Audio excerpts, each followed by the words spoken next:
तो भैया हेलो सभी को। कैसे हैं आप सब? मैं तो बहुत दिन बाद वीडियो लेके आ पाया हूँ क्योंकि थोड़ी समस्या थी, इस वजह से अभी आने में टाइम लग गया, लेकिन आज के बाद कभी भी लेट नहीं होगा। तो आज मैं सबसे पहले लेके आया हूँ आपके लिए जिसका नाम है नरेशन। और नरेशन बच्चों को सबसे ज्यादा घातक लगता है। ऐसा लगता है कि अभी बस चाकू लेके खड़ा है, आके बस सीने पे भोंकना शुरू कर देगा, लेकिन ऐसा नहीं है। हम पढ़ाएंगे, इसके बाद नो डाउट नो सारे क्लियर हो जाएंगे, जितने भी जो कोई भी समस्या होगी सारे क्या हो जाएंगे, आपके क्लियर हो जाएंगे। तो भाई देखो, नरेशन नरेशन मतलब होता है कथन। कथन का मतलब बात करना। जो शब्द होते हैं, जो सेंटेंस होते हैं, वही हमारे लिए कथन होते हैं, है ना। कि मान लो उसने कुछ कहा या मैंने कुछ बोला या तुमने कुछ बोला, ये सारे क्या होते हैं, कथन होते हैं। जो हम आपको पढ़ा रहे हैं, जो हम आपको बोल रहे हैं, वो क्या है, कथन है। तो होता क्या है भाई, चलो जानते हैं। सबसे पहले इसके टाइप्स जानते हैं। तो देखो, हम लोग नरेशन दो प्रकार से पढ़ते हैं। एक को बोलते हैं डायरेक्ट और सेकंड को बोलते हैं इनडायरेक्ट। डायरेक्ट और इनडायरेक्ट। अब डायरेक्ट मतलब समझ में आ रहा होगा, सीधी सीधी बात बात, मतलब आसानी से समझ रहे होगे कि जो डायरेक्ट का मतलब होता है जो सीधी सीधी बात बोली जाती है, और इनडायरेक्ट मतलब घुमा फिरा के, है ना। आज जैसे कि हम सबने सुना है, चुगली करने का नाम बहुत ज्यादा जानते हैं कि अरे यार वो वहां पे देखो उसकी चुगली कर दी, है ना। वैसे गलत बात है, करनी नहीं चाहिए, लेकिन क्या करें, कुछ लोगों की आदत होती है, करते हैं तो करते हैं भाई। तो बस यही होता है डायरेक्ट और इनडायरेक्ट, चुगली करना। जैसे मान लीजिए हमने हमको किसी ने कोई बात बताई, उसने अपनी बात बताई आके कि यार उसकी कोई तीसरा बंदा है, तीन दोस्त हैं, उसने एक दोस्त ने मुझसे बात बताई, भाई उसने यार ऐसा ऐसा कर दिया। अब हम जाके वही बात उसी को बता दें कि यार तुम्हारे बारे में वो ऐसा ऐसा बोल रहा था, तो बताओ हम चुगली वाले हुए कि नहीं हुए? तो भाई हम तो भाई सबसे बड़े चुगली को। ठीक। तो देखो, ये चीज जो होती है ना, चुगली करना, बस वही होता है। जैसे मान लो कोई तीन दोस्त हैं, ए, बी और सी। ये तीन बहुत अच्छे दोस्त हैं, ठीक। लेकिन अब ए की लड़ाई हो गई सी से। इससे क्या हो गई, बहुत कट्टर दुश्मनी, एक दूसरे को मारने पे लगे, है ना। तो इससे हो गई लड़ाई। अब बेचारे ए को सी से पड़ा काम, ऐसा काम पड़ा कि जो सी के अलावा कोई कर नहीं सकता, ठीक। तो अब इसको काम पड़ा, अब बेचारा क्या करे। तो उसने अपना एक दोस्त है, कॉमन फ्रेंड, मतलब जिसका नाम है बी। क्या नाम है, बी। और बी का जो बी है वो इससे भी बात करता है और बी इससे भी बात करता है, ठीक। तो भाई ए ने अपना काम बताया किसको, ए ने अपना काम बताया किसको, बी को, कि भाई मेरा ये काम है, सी से बोल के करवा दो। अब भाई बी गए, सोचते विचारते कि जाएंगे, पता नहीं करे कि ना करे, लेकिन फिर भी बी क्या करने गए, गए सी के पास। बात उसको बताई, भाई ए का जो काम है, ए ने हमसे कुछ कहा है कि ये काम है सी, तुम कर दो। तो भाई क्या कोई सी गया मान। तो बताओ, ए ने किससे कहा, बी से, बी ने किससे कहा, सी से। तो बताओ ए की इनडायरेक्टली बात किसके पास पहुंची, सी के पास पहुंची कि नहीं पहुंची, बताओ। पहुंची ना। ए ने कहा था बी से और बी ने कहा था किससे, सी से। बात किसकी थी, ए की थी ना। तो जब बात ए की थी तो ए की बात कहां पहुंच गई, सी तक। तो जब ए बी ने सी से कहा, तो जब ए ने बी से कहा तो वो क्या हुआ, डायरेक्ट। क्या हो गया, डायरेक्ट, ठीक। अब जब बी ने सी से बोला तो ए की बात इनडायरेक्टली कहां पहुंच गई, बताओ। नहीं समझ में आया, आया ना।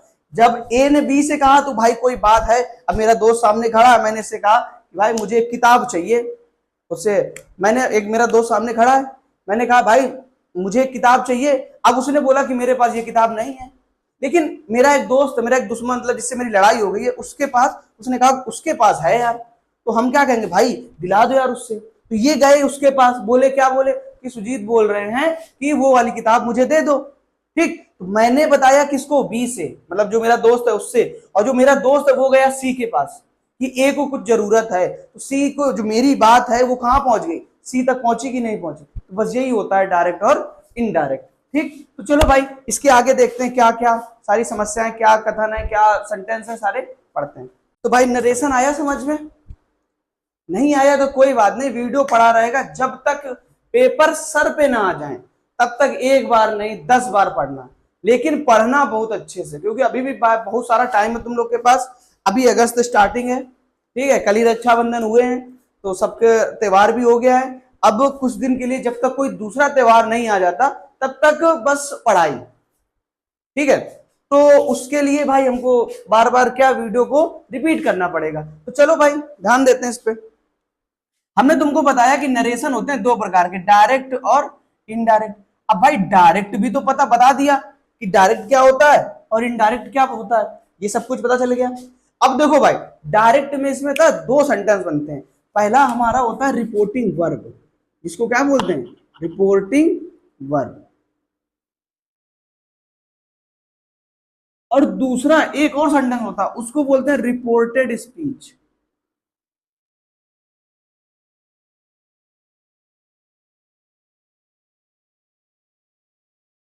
रिपोर्टेड स्पीच, ठीक है, रिपोर्टिंग वर्ब और रिपोर्टेड स्पीच, ये दो सेंटेंस होते हैं, दो सेंटेंस होते हैं डायरेक्ट में। एक को बोलते हैं रिपोर्टिंग वर्ब और दूसरे को बोलते हैं रिपोर्टिंग स्पीच, ठीक। तो देखो भाई एक चीज याद रखना कि जो इन्वर्टेड कॉमा के अंदर लिखा होता है वो हमारे द्वारा बोली गई बात होती है। जो इन्वर्टेड कॉमा के अंदर लिखा होता है वो क्या होता है, हमारे द्वारा बोली गई बात होती है। ऐसे हम लोग जैसे नॉर्मल कोई किताब पढ़ते हैं उसमें कहीं कहीं कोई कोई वर्ड जो होते हैं ना इन्वर्टेड कॉमा के अंदर लिखा होता है। क्यों लिखा होता है, क्योंकि वहां ये बताया जाता है कि ये जो बात है किसी विशेष व्यक्ति के द्वारा बोली गई है और ये बात जो है ना हमारे लिए बहुत ज्यादा विशेष है, महत्वपूर्ण है, इंपॉर्टेंट है, ठीक। इसीलिए उस बात को कहां लिख देते हैं, इन्वर्टेड कॉमा में। इसीलिए उसको क्या बोलते हैं, रिपोर्टेड स्पीच या फिर क्वाइट स्पीच। क्या बोलते हैं, क्वाइट स्पीच, ठीक। और रिपोर्टिंग वर्ब, रिपोर्टिंग वर्ब में क्या क्या होता है, रिपोर्टिंग वर्ब में भाई एक सब्जेक्ट होता है, एक वर्ब होती है और एक ऑब्जेक्ट होता है, जो सेंटेंस में कभी भी चेंज नहीं होता है, सिर्फ वर्ब चेंज होती है, ना तो सब्जेक्ट चेंज होता है ना ही ऑब्जेक्ट चेंज होता है। लेकिन जब रिपोर्टेड स्पीच होता है तो इसमें भाई हर एक चीज चेंज होती है, लेवल टू लेवल हर एक चीज, जैसे ही हम लोग आगे बढ़ते जाएंगे हर एक चीज क्या होती रहेगी, बदलती रहेगी, ठीक। बात करते हैं हम लोग इनडायरेक्ट स्पीच की, तो वो डायरेक्ट में तो सब बताते हैं कि डायरेक्ट में क्या क्या आता है, डायरेक्ट में क्या आता है, ठीक है, लेकिन इनडायरेक्ट में कैसे पता चलेगा कि क्या क्या आता है। तो चलो भाई देखते हैं क्या क्या आता है। देखो जैसे डायरेक्ट में दो सेंटेंस होते हैं, हमको पता है कि दो सेंटेंस होते हैं, ठीक है। तो जब इनडायरेक्ट बनाएंगे भाई तब भी तो दो सेंटेंस होते हैं, ठीक। जैसे मान लो हमने कोई सेंटेंस लिखा, एक सेंटेंस लिखा he said to me comma inverted comma Ram tales अ लाई। एक सेंटेंस हमने ये क्या कर दिया, लिख दिया, बहुत अच्छा सा प्यारा सा बहुत सुंदर लग रहा है, ठीक है, देखने में। अब हम इसको देखो, इसमें दो चीजें लिखी हैं, एक रिपोर्टिंग वर्ब दूसरी रिपोर्टेड स्पीच। अब उसने मुझसे बोला है, अब उसकी बात को हमने कहां लिख दिया, इन्वर्टेड कॉमा के अंदर। जो चीज इन्वर्टेड कॉमा के अंदर लिखी होती है उसको हम लोग बोलते हैं रिपोर्टेड स्पीच। कोई डाउट, नो डाउट। चलो आगे देखते हैं। अब जब हम इसको बनाएंगे, अभी ये मत समझना कि इसमें कुछ समझा रहा है, समझा नहीं रहे, इसमें सिर्फ आपको एक डाउट क्लियर कर रहा है कि अगर डायरेक्ट में दो सेंटेंस हो सकते हैं तो इनडायरेक्ट में भी कितने सेंटेंस होंगे, दो सेंटेंस ही होंगे, वो डाउट क्लियर कर रहे हैं। तो बनाओ भाई, तो ही सेट को भैया चेंज करते हैं टोल्ड में, told me comma inverted comma की जगह पे दैट लगा दिया, राम एक थर्ड पर्सन नो चेंज इसलिए राम। सेंटेंस लिखा है तुम्हारा प्रेजेंट इंडेफिनिट, जाएगा तुम्हारा पास्ट इंडेफिनिट, इसलिए यहां पे हो जाएगा टोल्ड अलाइन।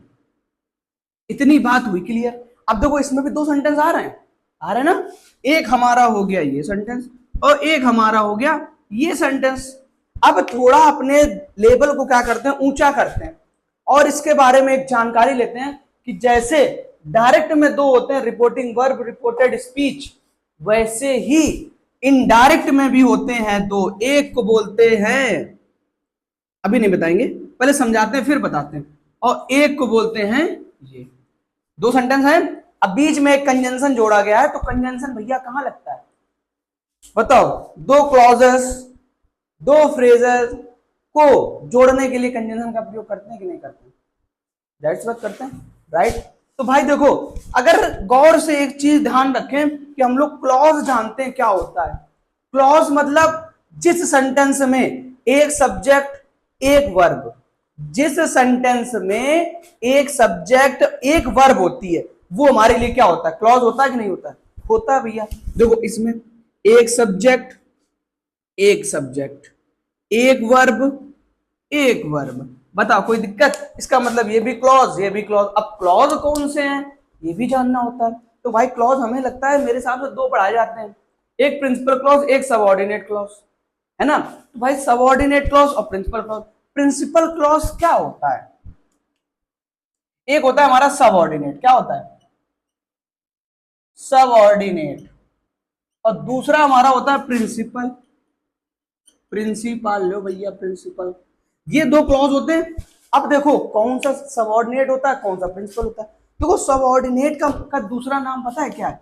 सबऑर्डिनेट का दूसरा नाम होता है डिपेंडेंट। डिपेंडेंट, ठीक है। और इसका होता है इंडिपेंडेंट।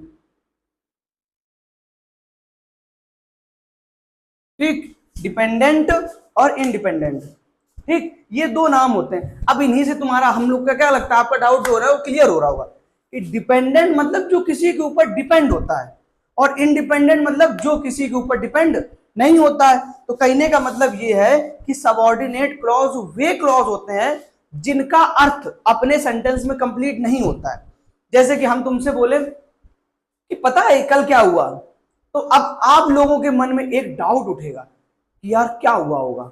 भले आप हमसे मत पूछें, लेकिन अगर आप चाहें तो कमेंट करके पूछ सकते हैं कि क्या हुआ। ठीक, तो वो होता है सबऑर्डिनेट क्लॉज जिसमें उस सेंटेंस का अर्थ कंप्लीट नहीं होता। ठीक, जैसे इस सेंटेंस में ढूंढो, ही टोल्ड मी, उसने मुझसे कहा।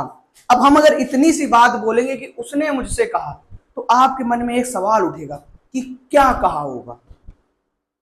तो भाई जब सवाल उठे तो समझ लेना वो कौन सा क्लॉज, सबऑर्डिनेट क्लॉज।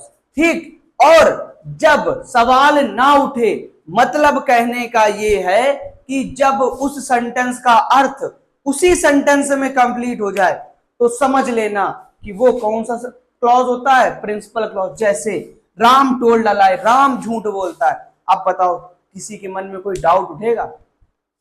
नहीं उठेगा ना। तो जब नहीं उठेगा तो होता है प्रिंसिपल क्लॉज, और जब क्वेश्चन आ जाए मन में कि ऐसा क्या, तो फिर हमारा होता है सबऑर्डिनेट क्लॉज। बताओ इतनी सी बात क्लियर हुई? तो जिसको स्क्रीनशॉट चाहिए ले लो फटाफट। इतनी सी बात हुई क्लियर? हम तो पढ़ाने के लिए हैं, बस आप लोग का साथ चाहिए। जितना ज्यादा सपोर्ट करोगे उतना ही ज्यादा हमें क्या होगा, अच्छा फील होगा, और हम आपके लिए नए नए टॉपिक, नए नए कंटेंट के हिसाब से, नए नए विचारों के साथ लेके आते रहेंगे।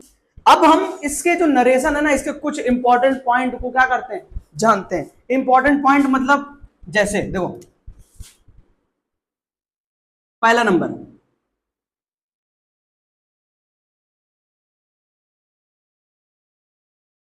डायरेक्ट से इनडायरेक्ट,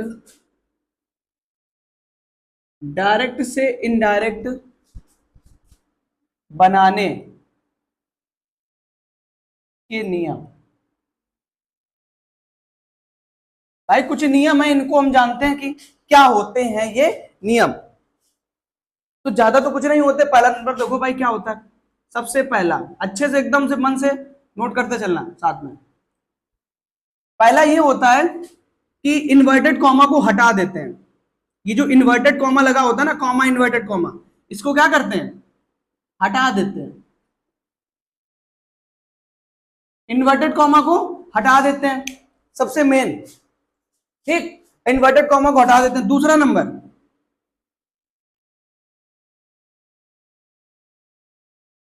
कोई कंजंक्शन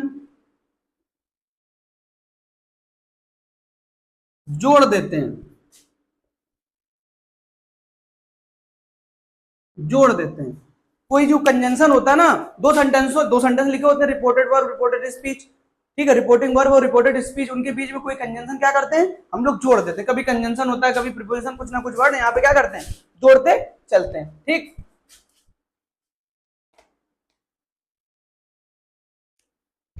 और तीसरा सबसे इंपॉर्टेंट, इनडायरेक्ट बनाते समय सेंटेंस को, सेंटेंस को हमेशा पास्ट में ले जाते हैं। कहां ले जाते हैं, पास्ट में।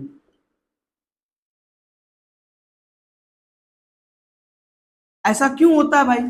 तो हमने अभी आपको एक बात बताई थी कि जो नरेशन मतलब डायरेक्ट जो इनडायरेक्ट होता है वो हमेशा चुगली करने के लिए बनाया जाता है। किसके लिए बनाया जाता है? चुगली करने के लिए। अब बताओ, जब चुगली जब की जाएगी, मान लो हमने कुछ बात हुई, इन्होंने हमको बताई, अगर हम तुरंत बताएंगे तो ये बताओ क्या कुछ सेकंड बीत नहीं जाएंगे? बीत जाएंगे ना। तो जब भी हम डायरेक्ट से इनडायरेक्ट बनाएंगे ना भाई, तो हमेशा पास्ट में जाएंगे, क्योंकि हर सेकंड बोली गई बात हमारी क्या होती है? पास्ट में चली जाती है। किस में चली जाती है? पास्ट में। फिलहाल अभी आगे और बताएंगे, तो चलो तब तक आगे देखते हैं इसको। ठीक है, ये 3 इंपॉर्टेंट पॉइंट जो होते हैं वो हम लोग क्या करते हैं? याद रखेंगे। ठीक, अब इन्हीं से रिलेटेड अब और जो आगे के नियम है वो हम लोग समझते हैं। तो इसमें सेंटेंस हम लोग, अभी तो हमने बताया कि नरेशन भाई डायरेक्ट बता दिया डायरेक्ट नरेशन क्या होता है। अब इसमें सेंटेंस भी कुछ बनाए जाते हैं कि कितने प्रकार के सेंटेंस होते हैं, हम लोग पढ़ते हैं। तो देखो बहुत सारे बच्चे होंगे जिनको पता होगा कि इतने प्रकार के सेंटेंस पढ़ते हैं, जिनको नहीं पता उनको हम बता दे रहे हैं। क्या बड़ी बात है भाई, नॉर्मल हम लोग बेसिक से पढ़ना तो बेसिक से ही पढ़ेंगे। सबसे पहला असर्टिव,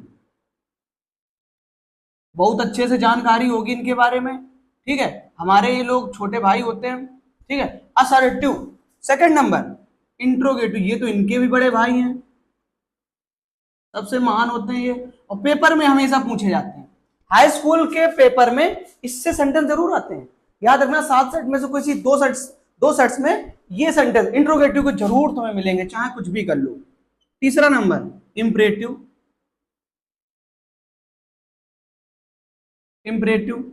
फोर्थ नंबर भैया ये है ऑप्टेटिव, हो ना, ये ऑप्टेटिव।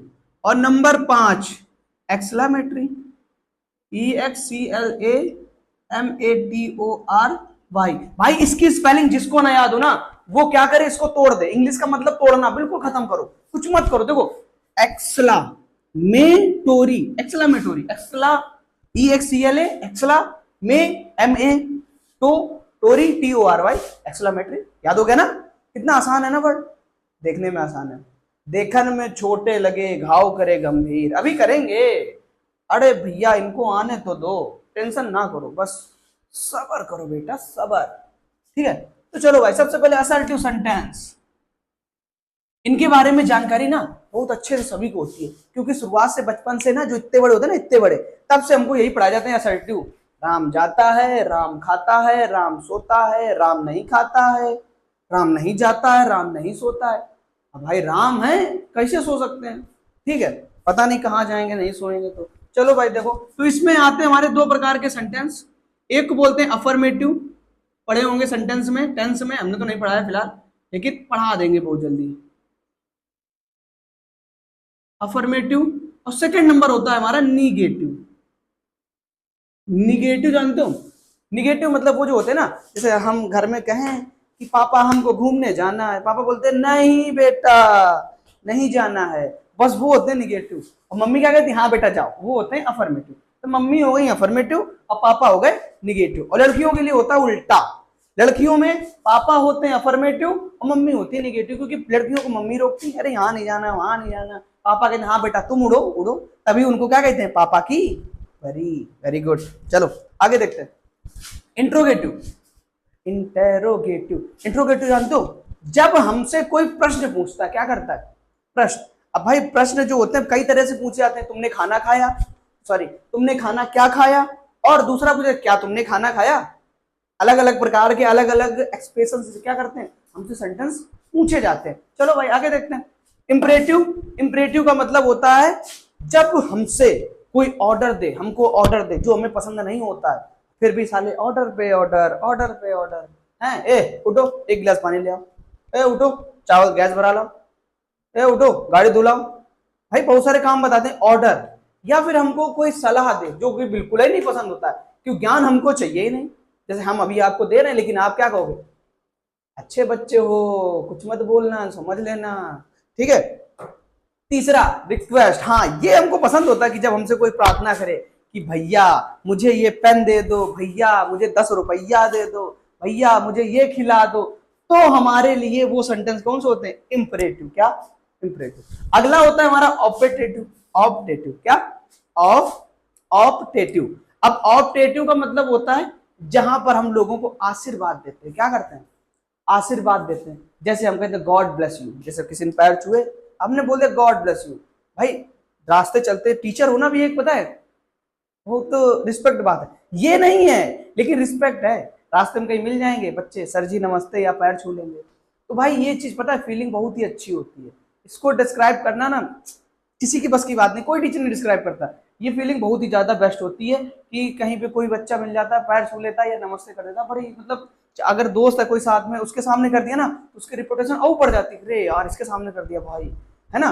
तो ऑप्टेटिव का मतलब होता है कि जब हम किसी को ब्लेसिंग देते हैं, क्या करते हैं, ब्लेसिंग देते हैं, या फिर कहते हैं कि उसको विश करते हैं कोई चीज, जैसे गुड मॉर्निंग विश कर दिया, गुड नाइट विश कर दिया और गुड बाय विश कर दिया, ये सारी चीजें आती हैं ऑप्टेटिव में। एक्सक्लेमेटरी और भयानक, एक्सक्लेमेटरी का मतलब होता है आश्चर्यचकित करना, सरप्राइज करना, हमको क्या करना, सरप्राइज करना। मान लो गली में कोई कुत्ता टहल रहा है, अब सुबह सुबह हम लोग उससे मिलके बढ़िया आराम से हाथ हाथ हैंडशेक वगैरह करके स्कूल चले गए। अब वापस आए देखा तो बेचारा नाली में पड़ा। अब बड़ा दुख होता है अंदर से कि यार बड़ी बड़ी बातें होने लगती, यार सुबह तो मेरे साथ ये खेल रहा था, क्योंकि हम लोग हैं, क्योंकि आप लोग हैं उसी कैटेगरी के, है ना, कि बोलो अरे यार ये हमारे साथ सुबह खेल रहा था, अभी यार इसको पता नहीं क्या हो गया, है ना। तो ये मन में आएगा। तो ये होते हैं सरप्राइज करने वाले सेंटेंस। तो ये 5 प्रकार के सेंटेंस हम लोग क्या करते हैं, पढ़ते हैं, किसमें, नरेशन में। ठीक, तो सबसे पहले बात करते हैं हम लोग असर्टिव सेंटेंस की, किसकी, असर्टिव सेंटेंस। अब असर्टिव सेंटेंस क्या होते हैं भाई, तो सबसे पहले तो असर्टिव सेंटेंस में बहुत सारे नियम, बहुत सारे रूल, बहुत सारे नियम बनते हैं और बहुत सारे नियम बिगड़ते भी हैं। तो रूल नंबर सबसे पहला, फर्स्ट नंबर रूल जो होता है ना, वो जानते हैं क्या होता है। रूल नंबर फर्स्ट देखो, इसका रूल नंबर फर्स्ट होता है जब रिपोर्टिंग वर्ब, जब रिपोर्टिंग वर्ब, या फिर ऐसे लिख सकते हैं यदि, यदि रिपोर्टिंग वर्ब प्रेजेंट, यदि रिपोर्टिंग वर्ब प्रेजेंट या फ्यूचर, प्रेजेंट या फ्यूचर टेंस में हो, टेंस में हो, समझ में भैया, टेंस में प्रेजेंट या फ्यूचर टेंस में हो, तो अब इनडायरेक्ट बनाएंगे। इनडायरेक्ट बनाते समय, इनडायरेक्ट बनाते समय रिपोर्टिंग स्पीच, जिसको हम रिपोर्टेड स्पीच बोलते हैं, रिपोर्टेड स्पीच में कोई परिवर्तन नहीं होता भाई, में कोई परिवर्तन नहीं होता। देखो भाई ये एक रूल लिखा है इसमें, ये एक रूल लिखा है इसमें, यदि रिपोर्टिंग वर्ब प्रेजेंट या फ्यूचर टेंस में हो तो इनडायरेक्ट बनाते समय रिपोर्टेड स्पीच में कोई परिवर्तन नहीं करता है। इतना समझ में आया। ये एक रूल है, बहुत ही ज्यादा इंपॉर्टेंट है, पेपर में दे देते हैं और बच्चे क्या करते हैं, उसको बिगाड़ के चले आते हैं। तो इसको बिगाड़ना नहीं है, बहुत अच्छे समझना है। यदि रिपोर्टिंग वर्ब, अच्छा रिपोर्टिंग वर्ब, अब हम तुम्हें एक चीज बता देते हैं, रिपोर्टिंग वर्ब को बदलते किस तरह। देखो कुछ नहीं करना है, एक तरफ लिखो डायरेक्ट, समझ में बता देना, एक होता है इनडायरेक्ट, एक होता है डायरेक्ट, दूसरा होता है इनडायरेक्ट। अब रिपोर्टिंग वर्ब असर्टिव में 6 प्रकार की यूज की जाती है। पहली होती है हमारी से, दूसरी होती है से टू, तीसरी होती है सेज, चौथी होती है सेज टू, पांचवी होती है सेड और छठवीं होती है सेड टू। ये 6 प्रकार की रिपोर्टिंग वर्ब होती हैं। कहां पे, असर्टिव की बात कर रहे हैं, सिर्फ असर्टिव में। आगे जाके होती यही है लेकिन बदलती किसी और में है, ठीक है। तो से, जब से का इनडायरेक्ट बनाएंगे तो भाई ये से का से ही रहता है, ठीक। से टू का बनाएंगे तो बन जाएगा टेल, सेस का बनाएंगे तो भैया बन जाएगा शेषनाग, सेस टू को बनाएंगे तो बन जाएगा क्या, हमारे बच्चे बहुत होशियार है भाई, टेल्स। सेड को चेंज करेंगे तो बनता है क्या, सेड। सेड टू को चेंज करेंगे तो क्या बन जाएगा, टोल्ड। ये 6 प्रकार की रिपोर्टिंग वर्ब किसमें चेंज होती है, असर्टिव में। तो असर्टिव में भैया ये याद रखना, सिर्फ असर्टिव के लिए बता रहे हैं, जो पता लगे इंट्रोगेटिव, इंपरेटिव, ऑप्टेटिव, सब में तुम यही याद कर लो। सबका अलग अलग होता है और सबका अलग अलग हम बताएंगे, उसकी टेंशन न लेना, बस अभी फिलहाल असर्टिव के लिए ये याद कर लो, ठीक है ना। तो जिसको भी दिक्कत हो रही हो बता देना, कोई भी कमेंट मार देना, हम उसको दोबारा डालेंगे लेकिन आपको समझा के रहेंगे, ठीक। इतना हो गया क्लियर, ठीक। तो ये देखो रिपोर्टिंग वर्ब। अब हम इसमें एक सेंटेंस लिखते हैं कि यदि रिपोर्टिंग वर्ब प्रेजेंट या फ्यूचर टेंस में। अच्छा देखो प्रेजेंट तो पहचानना मुश्किल है लेकिन फ्यूचर पहचानना आसान है। जैसे मान लो किसी रिपोर्टिंग सेंटेंस में लिखा है ही will say, he will say, he will say comma inverted comma, इसके बाद रिपोर्टेड स्पीच का सेंटेंस लिखा है Vijay writes a letter, writes a letter. एक ये सेंटेंस लिखा है बहुत प्यारा सा, पता कितना मासूम सा लग रहा है कि ही विल से। अब देखो हमें पता है कि फ्यूचर की हेल्पिंग वर्ब क्या होती है, पता है ना क्या होती है, विल और शैल। तो बताओ रिपोर्टिंग वर्ब किसको बोलते हैं, इस वाले को कि इस वाले को? अब सभी के दिमाग में आया होगा कि इस वाले को बोलते हैं रिपोर्टिंग वर्ब। तो भाई रिपोर्टिंग वर्ब देखो फ्यूचर टेंस में है कि नहीं है, देखो यदि रिपोर्टिंग वर्ब प्रेजेंट या फ्यूचर टेंस में हो, ये हमारा फ्यूचर और ये हमारी उसकी हेल्पिंग वर्ब, तो बताओ रिपोर्टिंग वर्ब फ्यूचर टेंस में हुई कि नहीं हुई? टेंस कैसे पहचानते हैं, ऐसे पहचानते हैं ना कि अगर उसमें उसकी मतलब किसी भी टेंस की अगर उसकी हेल्पिंग वर्ब उस सेंटेंस में है तो हमको पता चल जाता है कि वो टेंस किस में है। अब इसमें लगा है विल तो हमें पता चल गया फ्यूचर में। तो भैया जब रिपोर्टिंग वर्ब फ्यूचर में है तो रिपोर्टेड स्पीच में मतलब इनडायरेक्ट बनाते समय रिपोर्टेड स्पीच में कोई परिवर्तन नहीं करते हैं, जैसा सेंटेंस लिखा है वैसे के वैसे उतार देते हैं। करो क्या बन जाएगा, ही विल, से को किस में चेंज करते हैं, से में, तो यहां आ जाएगा से, कॉमा इन्वर्टेड कॉमा की जगह पे कंजंक्शन दैट का प्रयोग किया जाता है। बाकी सेंटेंस जैसा लिखा ना वैसे बिना कुछ सोचे विचारे नोट कर दो वरना गलत हो जाएगा। थोड़ा जगह की कमी है इसलिए थोड़ा समझ लेना अच्छे से, ठीक है।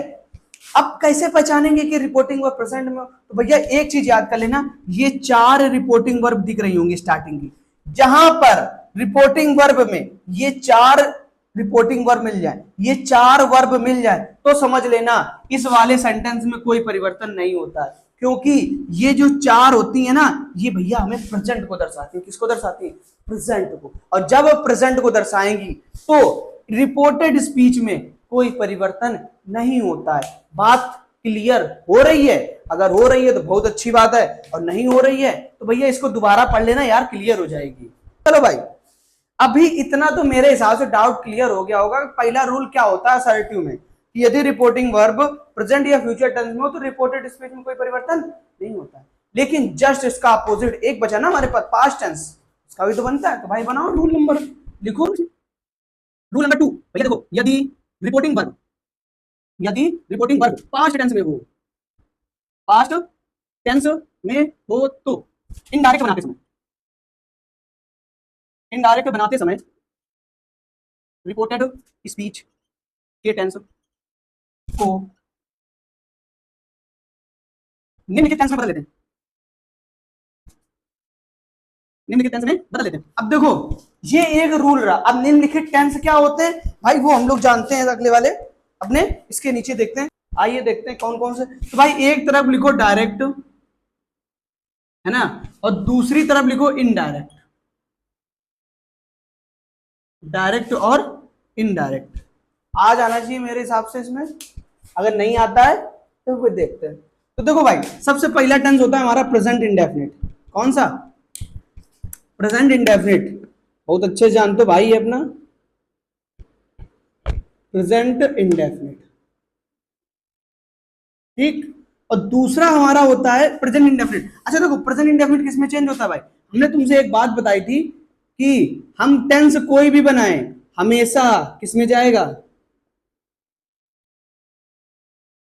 पास्ट में। चाहे प्रेजेंट में हो, चाहे फ्यूचर में हो, चाहे पास्ट में हो, जब हम डायरेक्ट से इनडायरेक्ट बनाएंगे तो हमेशा पास्ट में लेके जाएंगे भाई, ठीक है। तो देखो प्रेजेंट इंडेफिनिट को किस में ले गए? पास्ट इंडेफिनिट को। अब बात करते हैं प्रेजेंट कॉन्टिन्यूअस की।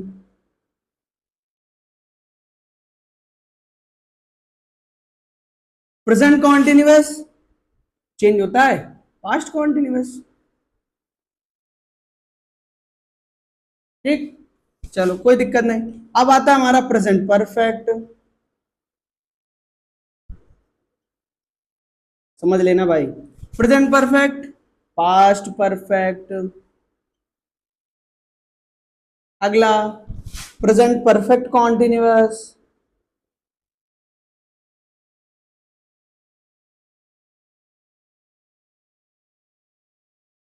प्रेजेंट परफेक्ट कॉन्टिन्यूअस जाएगा हमारा पास्ट परफेक्ट कॉन्टिन्यूअस में,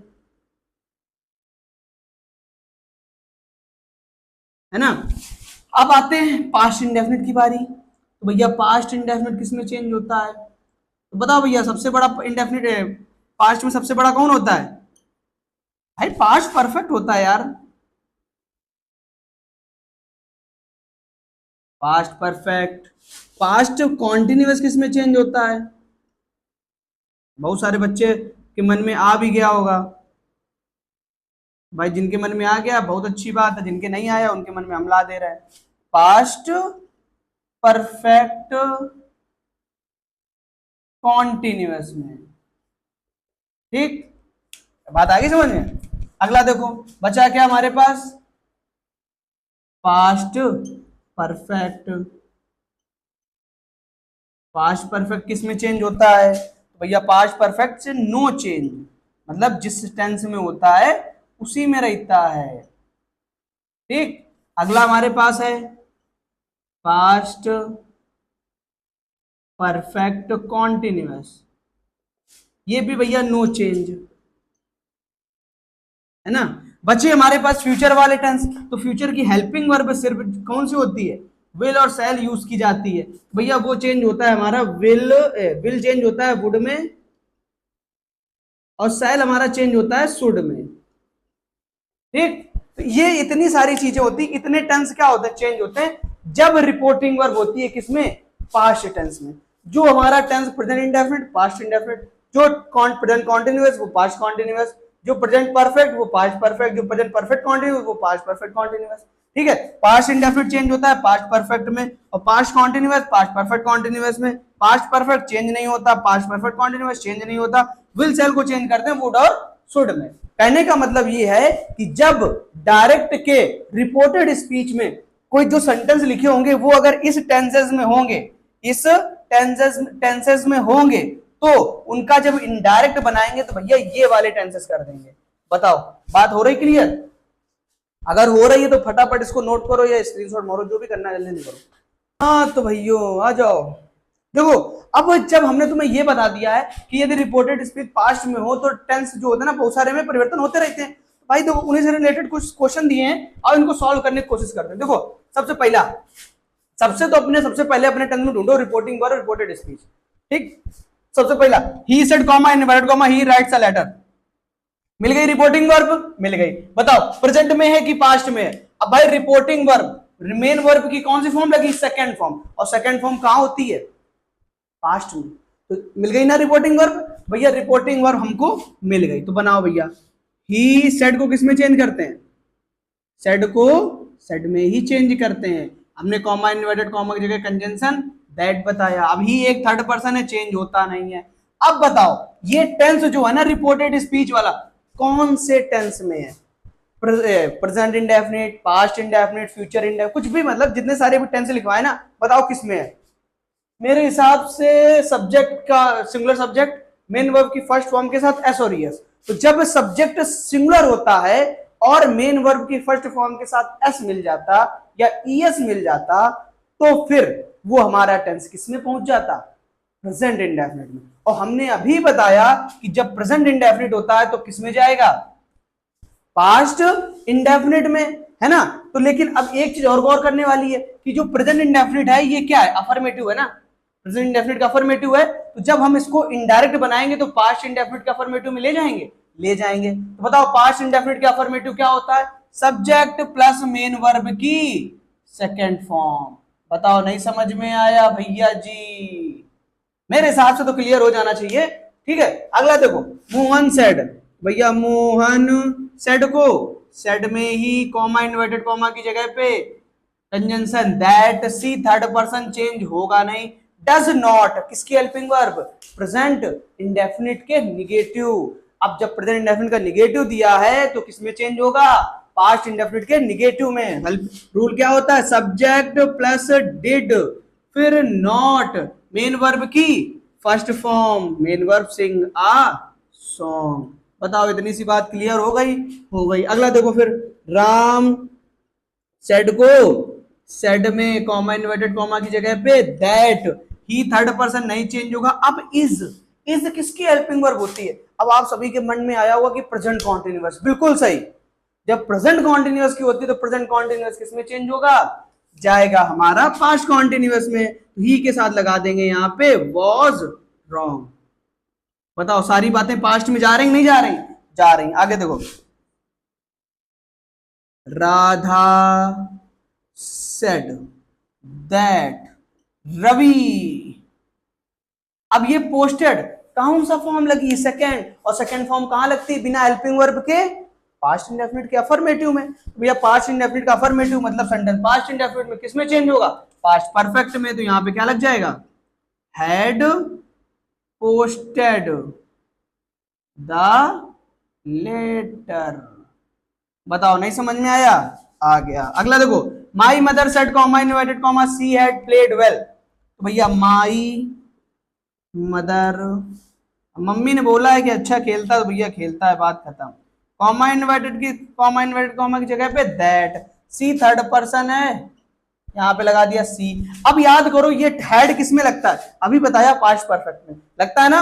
अभी याद करो पास्ट परफेक्ट में क्या बताया था कि जो पास्ट परफेक्ट टेंस होते हैं वो कभी चेंज नहीं होते। इसका मतलब हैड का यहाँ पे क्या रहेगा? हैड ही रहेगा। इसके बाद लग जाएगा प्लेड वेल। बताओ क्लियर हो गया इतनी बात? अगर हो गई है तो बहुत जल्दी इसको छापो और तुम्हें स्क्रीन पर एक अच्छे से कुछ सेंटेंसेस दिखेंगे, उनको क्या कर देना, अपनी अपनी कॉपी में नोट कर लेना या बना लेना या लिख लेना या फिर अपने हिसाब से उनको सॉल्व कर लेना। जो ना समझ में उसको कमेंट में डाल देना, इसके बाद उसका सॉल्यूशन हम खुद दे देंगे। ठीक, तो भैया ये रहा तुम्हारा नरेशन का कुछ थोड़ा सा स्टार्टिंग का। आगे का मिलेंगे अगले नेक्स्ट पार्ट में। तब तक के लिए सभी को जय श्री राम, राधे राधे एंड जय बाबा की।